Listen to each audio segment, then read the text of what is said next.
विश्वं दर्पणदृश्यमाननगरी तुल्यं निजान्तर्गतम्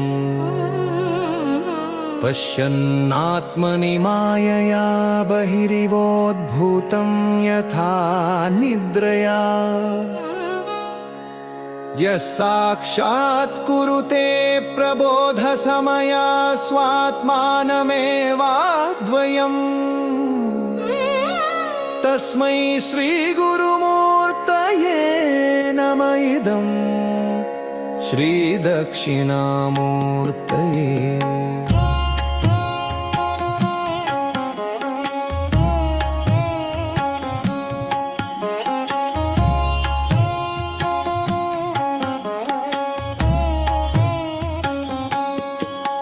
बीजस्यान्तरिवाङ्कुरो जगदिदं प्राङ्निर्विकल्पं पुनः मायाकल्पितदेशकालकलना वैचित्र्यचित्रीकृतं मायवीव विजृम्भयत्यपि महायोगीव यः स्वेच्छया तस्मै श्रीगुरुमूर्तये नमः इदं श्रीदक्षिणामूर्तये।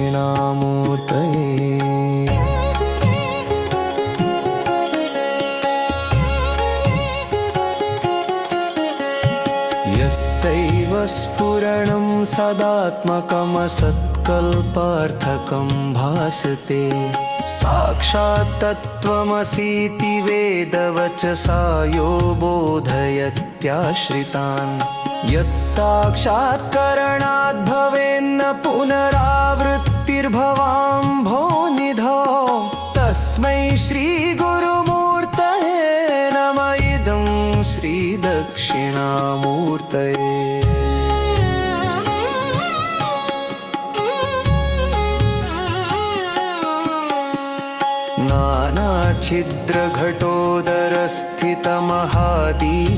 नानाच्छिद्रघटोदरस्थितमहादीपप्रभाभास्वरं ज्ञानं यस्य तु चक्षुरादिकरणद्वारा बहिः स्पन्दते जानमीति तमेव भान्तमनुभाते तत्समस्तं जगत् तस्मै श्रीगुरुमूर्तये नमः इदं श्रीदक्षिणामूर्तये।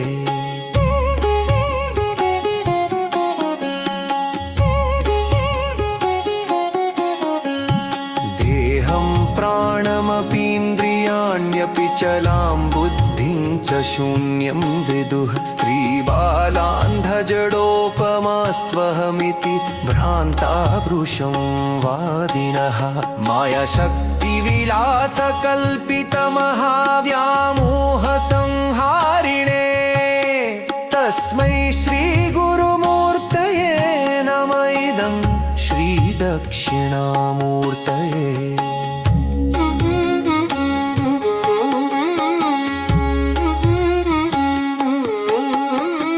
राहुग्रस्तदिवाकरेन्दुसदृशो मायासमाच्छादनात् सन्मात्रः करणोपसंहरणतो यो भूत्सुषुप्तः पुमान् प्रागस्वाप्समिति प्रबोधसमये यः प्रत्यभिज्ञायते तस्मै श्रीगुरुमूर्तये नमः इदं श्रीदक्षिणामूर्तये।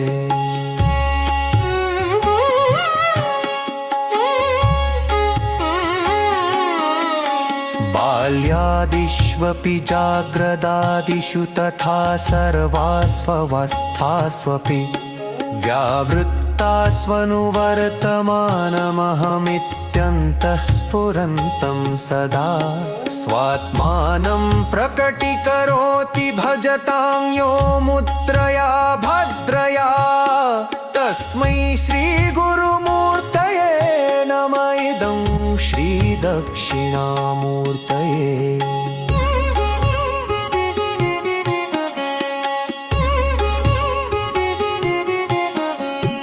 विश्वं पश्यति कार्यकारणतया स्वस्वामि सम्बन्धतः शिष्याचार्यतया तथैव पितृपुत्र पुत्राद्यात्मना भेदतः स्वप्ने जाग्रति वाय एष पुरुषो माया परिभ्रामितः तस्मै श्रीगुरुमूर्तये नमः इदं श्रीदक्षिणामूर्तये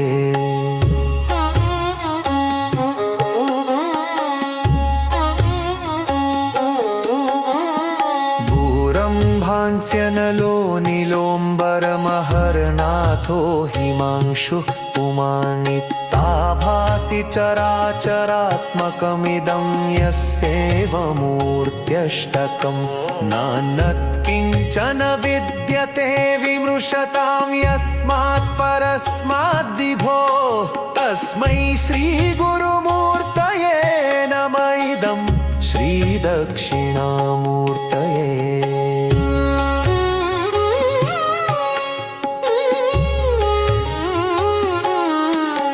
सर्वात्मत्वमिति स्फुटीकृतमिदं यस्मादमुष्मिन् स्तवे तेनास्य श्रवणात् तदर्थमननात् ध्यानात् च संकीर्तनात् सर्वात्मत्थमहाविभूतिसहितं स्यादीश्वरत्वं स्वतः वरततः सिद्धे तत्पुनरष्टधा परिणतं चैश्वर्यमव्याहतम्